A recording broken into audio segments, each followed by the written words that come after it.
Pane chitiko chinoshamisa chatona kuti vakomana vemunyika yeNamibia vanoona maforeigners achitransportiwa nemabhasis kuenda kunovhota.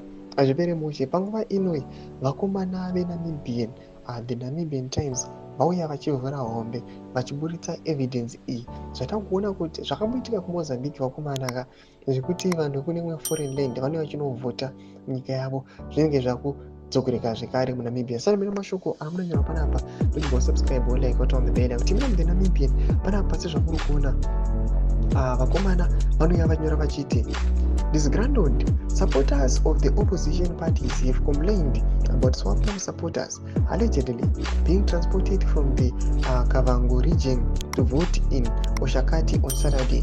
Panapa vanodzoka zvekare pazasi uye vanyora vachiti opposition supporters claim the people transported in 2 buses are foreigners.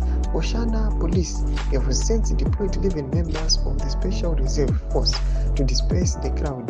Vanyora vachiti video Elias Ndianani. Panapa ndozvavari kuratira vachiti aiwa pane mabhasis anospotiwa achionekwa achitransporta vanhu vachiendeswa kune mapolice stations kuti vanovhota.